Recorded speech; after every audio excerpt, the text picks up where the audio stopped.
Good evening, ladies and gentlemen. Thanks very much for staying towards the end. First of all, I'd like to thank Dr. Agarwal for the opportunity to give a talk, lead a panel at this conference. It's the first time that I've attended the conference, and in fact it's the first time I've ever been to India, and it's been a fascinating experience for me. Now, I was only asked yesterday if I could give a talk, and it was only about 5 minutes before I sat on the panel that I realized I was going to be asked to talk for 15 minutes. So I have no written slides, no presentation, and Dr. Agarwal said, look, the only thing I would like you to do is speak from your heart. So what I'm going to try and do is speak a little bit from my heart.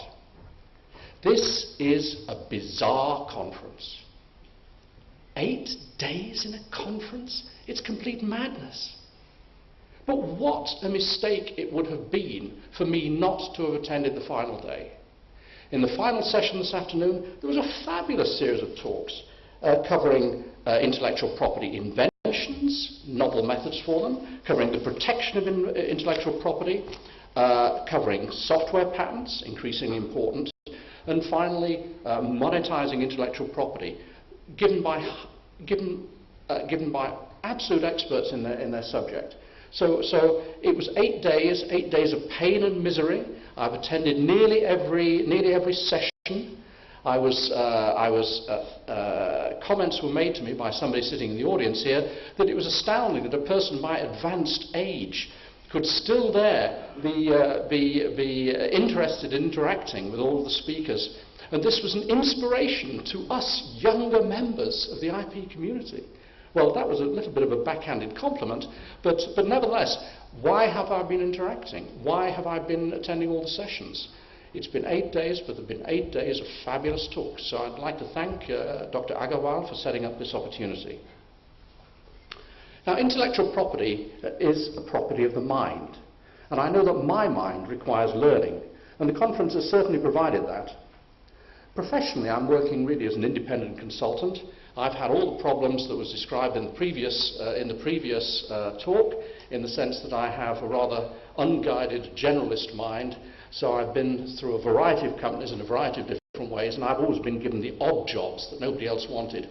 In other words, to take the risk, take the hit, and then have a sizable redundancy payment at the end of it. So I'm very, very familiar with the kind of things that he was describing. So I am an independent consultant.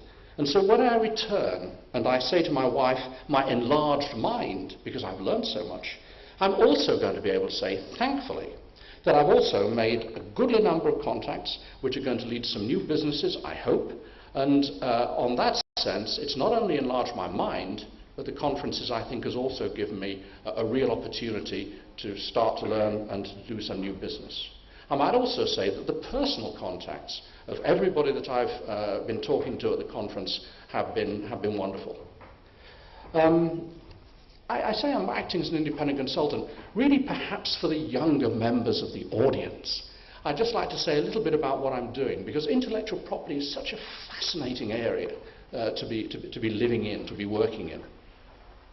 I'm spending most of my time working with 3 startups. The first of the startups is a startup in Switzerland called iProver, and we have actually developed novel methods for inventing inventions.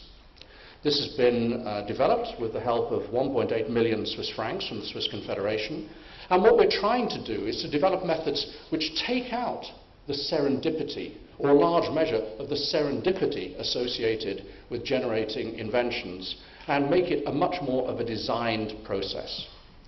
Our current clients include repeat businesses from Philips, from Nokia, from BP, from Deutsche Telekom, and similar major companies of this sort. So this is an exciting area for me to be working in. Then secondly, there's a company that I'm involved in called Visual Metaphors at Work, which is really a long title, but it's a company which is effectively trying to create a new language for teams to interact with each other. Most teams, particularly in industry or indeed in all sorts of areas, are inhibited from solving problems because of all of the backgrounds that they bring with them. There might be an Indian member of an organization, a US member of an organization, maybe somebody from R&D, somebody from management, all of the hindrances that were talked about earlier about people getting together to do innovatory work. And people are hindered because of their backgrounds. And visual metaphors at work really uses metaphors, visual metaphors, God dear, I shouldn't say it too many times, but it uses visual metaphors to break down these kind of barriers and help people really interact very quickly, very deeply, displaying a lot of their tacit knowledge. Now, this is a company which is again associated with intellectual property. It's associated with brand, it's associated with trademarks, it's associated with licensing, because there could ultimately be a licensing package which is going to come out of this. The third company that I'm associated with is a company called Klaustech. And this is a company which is creating now an operating business in digital advertising in the UK. It's being run by friends of mine who I've known for many years.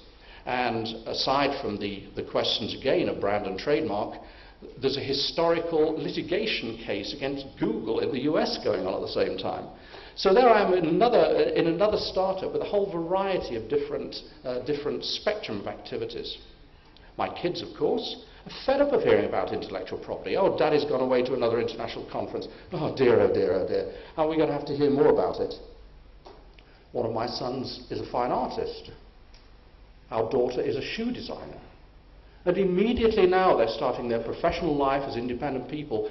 Intellectual property is becoming part of the core of their existence. My daughter's designed some shoes for a friend of hers, who then has proceeded to get into a business arrangement with a shoe manufacturer, and lo and behold, where is any return for my daughter? She's just learnt about the importance of designs, her designs, which she's effectively given away. And she'd never even considered it in the past. So intellectual property it really is everywhere. Intellectual property is fun. I would like to thank again Dr. Agarwal for inviting me to the conference. I would like to thank all of you in the hall who've stayed for the interactions that I've had with you, and for all of the attendants as well who've now left. It's been a fabulous experience.